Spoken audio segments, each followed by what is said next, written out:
mu gihe buca duhimbaza umunsi mukuru wahariwe kurwanya igiturire ku isi n'Uburundi burimwo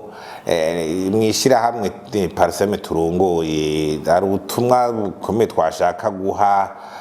abarundi na cyane cyane indongozi n'abandi barundi nyene twese kugira twikangure tubone neza ako karanda katugerami mu bisanzwe ikintu kitangaje hamundi nuko ubona yuko kuva hasi gushika hejuru ubona yuko ivyaha by'igiturire biri mu mategeko y'igihugu womengo ntibizwi kandi amategeko ahari hanyuma rero twe tugatangara twumva indongozi zose turwanya igiturire turwanya iki mugabo none ico giturire turwanya abantu bwabo indongozi bwabo umengo nayo mategeko agwanya igiturire ivyo vyaha byo gwanya igiturire bitazwi iyo ngwano yo ari yahiye ingwano kugira urwanye umuntu banza kumenya urwanye umwansi banza kumenya wari we yameze guta sa gutyo giturire itito kwari giturire ni giki n'abarundi benshi turamaze kwibona kuko urabona mu Burundi abantu benshi bazi ngo iyo bavuze igiturire bacabona igiturire gihabwa umupolisi kwibarabara igiturire nagiye kwa kishuri ry'umwana banyaka igiturire nibyo ni igiturire nako nakaranda kabi mugabo umengo tugarukirijaho banyatse igiturire kugira umwana wanje arengane banyatse igiturire ngo ndonye ikibanza banyatse igiturire kugira dose yaje itera imbere nako nakaranda kuko nukuvuga yuko ama service ya leta twari kuronka turasura tukayariha bidaciye mu mategeko mu mafaranga aja mu mifuko y'abantu kandi twarataza amakori yo guhemba abaduhaye ama service nico musanzwe bisigura abantu amakuru bayatanze amatagisi iki hirya no hino mugabo agenda kuri ya service ngo rekuriwe n'amategeko ugasubira kuri ibindi ugo muri ibindi ico ni gito mugabo rero twaje nuko hari ibindi vyaha womengo ntibariko barafata ko ari ibintu by'ivyaha bigwanya igiturire kandi biri mu itegeko ibyo twagira tugaruke ko nibi ni cyane ni nk'ivyaha indwi bikuru hariho ico bita détournement des biens publics kunyuruza amatungo y'igihugu bugicaca mu vyaha bikomeye icaha cyo kunyuruza amatungo y'igihugu mu vyaha by'igiturire kirakomeye cyane uwo bahaye ibitaro amatungo aranyuruzwa uwo bahaye ishyirahamwe ukwakundi ahantu hose wumva kunyuruza amatungo amafaranga y'agaciro byo ngo yasohotse akanyuruzwa ubutunzi kunyuruzwa ico ni cyaha gikomeye cyane muga uwo mingo ndikifatwa yuko ari giturire kujya abandi bavyumva ikigira kabiri nizo tuvuga bita abus de biens sociaux nukuvuga ibikoresho vya leta inongo turwanye igiturire mugabo itegeko rirahana ico bita abus de biens sociaux nukuvuga gukoresha ibikoresho vya leta vy'igihugu vyavuye mu mutungo rusange ugasanga niko bikoresha mu nyungu zawe imodoka ya leta ntirikirasiha amatafari igusera amatafari yo kubaka inzu imodoka ya y'umukoroneri karacha y'ubundi ntirikirasiha ibintu vyiwe muhira igakoreshwa n'umungana mu bintu vyiwe Shayo ngo bariko bararima ugasanga ibikoresho vya leta cyabakoze umwanya byose bikora polisi ivy'amaDPI mugabo ivyo bagukumva yuko turiko turagwanya igiturire ivyo biko biraba kumugaragara ari ibintu kandi bisibije igihugu rero bikoresho vya leta hageze amatora ho umengo nibinduko mu Burundi n'amatora yabaye 65 mugene mumaze mugire enquête nta modoka ya leta nimwe yigeze ikoreshwa mu matora y'abari abantu bakozi ba leta babashikiraganje cyangwa abadepite nta modoka nimwe ya leta yigeze ikora mugabo amamodoka ya leta mu vy'amatora kwiyamamaza ku giti cawe imodoka za leta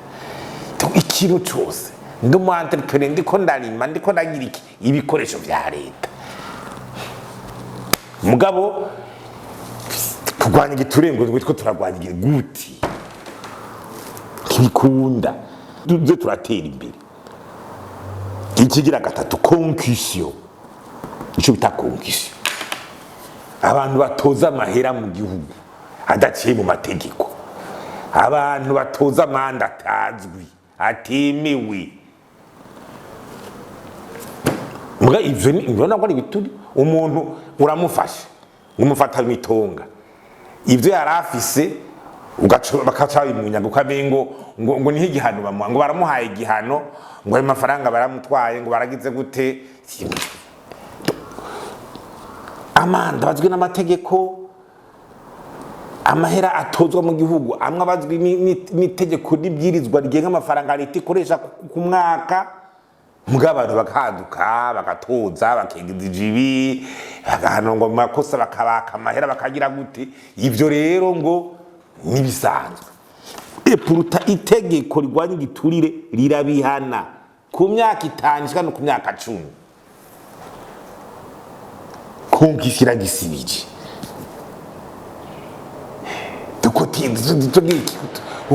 bavuze amahera azwi n'amategeko, abantu bakinigeza imango y'amategeko y'interano ko bagira gute bagatoza amahera mu bantu. Utatoje ngo bihibi subira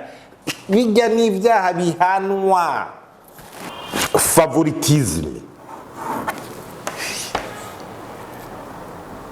guha amasoko ya leta abatabishoboye bitaciye mu muco,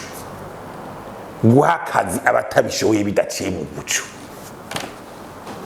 Ivyo biranditse mu gitabo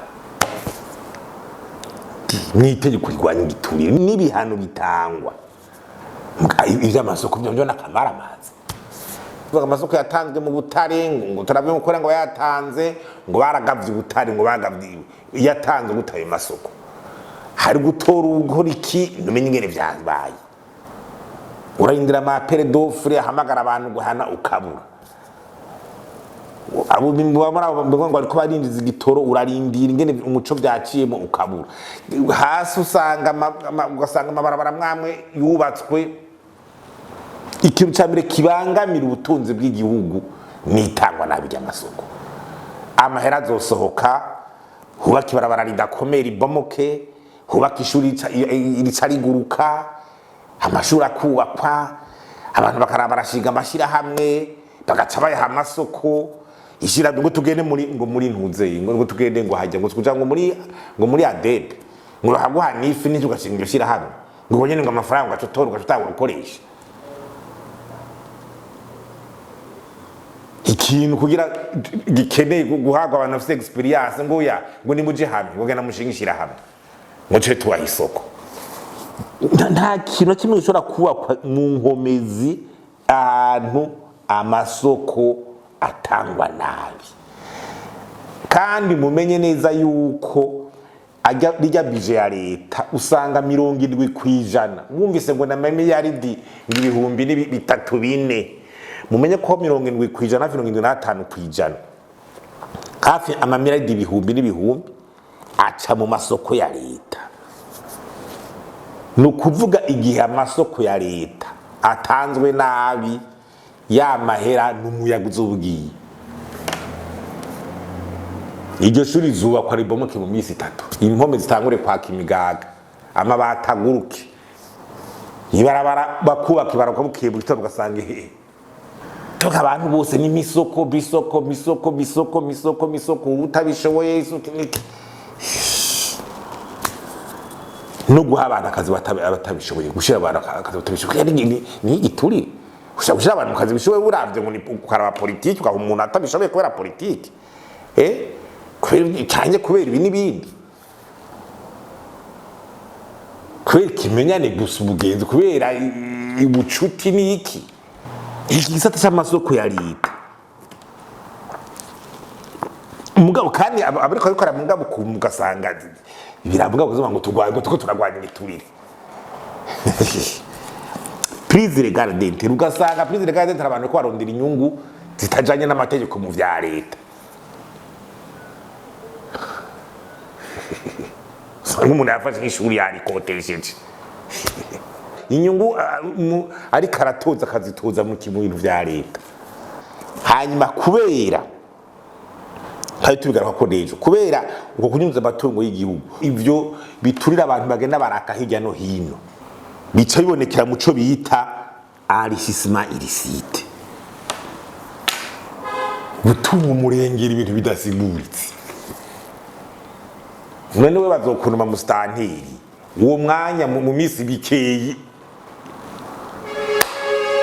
ugenda ube utwara regio ahantu cyangwa ipolisi cyangwa n'ibiki cyangwa utwara ikindi kintu cyo bibumuriye yabivuye urumva ibiranwa n'amategeko tabisigure jo bundi blanchiment bice bijana na blanchiment ya matungo yave musuma n'ibiki tugura amaction twubaka ibi dushiga amahoteli dutanga interano ziboneka muri leta tugira iki batwemere turabagwiza tunga turiki turuta mu itegeko rigwanya igiturire vyanditse ABCD n'ibihano bikomeye biko mbwa ntiturumva n'umunsi umwe umutegetsi rwego hejuru ariko arafata ya mbere kwigisha ibi vyaha. Ninde muri umutegetsi ariko arafata ngo yigisha ibi vyaha? Tugiye muri decentralisation bavuga ngo ababura abastante bazoronka uburyo bwa bushasha ngo hehe na projet iki none batazi ibi mbe yako déclaration des biens iyo ngira vya enrichissement illicite bigabanuke. Déclaration des biens bisabwa kuri bana ibyo umukuru w'igihugu ivyegera aho mu biro y'inama nshinga amateka gushikiranganje wa mbere ntandi. Hanyuma washika ku ntuze kwitegurirwa n'igiturire hajamwo abakuru b'ama entreprise abaguverineri ba mustanteri abakontabura atwara ibigo bikuru abo mu makonza d'administration abantu bakomeye batwara ama entreprise ya leta ayo yirirwa aratembaga rumvajirwa nabi muzande niki ayo yose pasate abo bose bategeza kugira kwerekana bageteze kugira déclaration des biens baciramwe leta murazanga ni karatemba naho nyene ugasanga amasoko tuvuge nkanje amasoko tuko turavuga ugasanga amasoko yaguzwe ibintu byinje byakoze bahinje stock y'ibintu bidakwice batangombwa bahagura ibidakora bahagura ibitagezweho.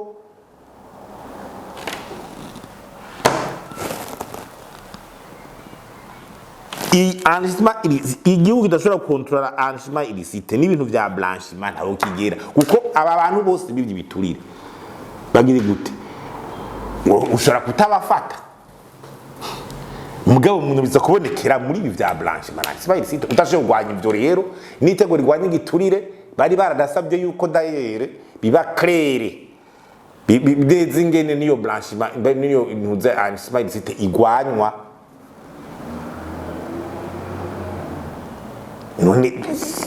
tuvuga ngo ko twisa ngiturire tubigisha abantu bavyumve ibi kundongozi nyene no murundi wese mutabimenye amenye tikira kiriko kirakogwa kibangamiye ubutunzi bw'igihugu kuko ibwizwa shingiro ri uburenganzira umurundi wese gukurikirana amatungo y'igihugu.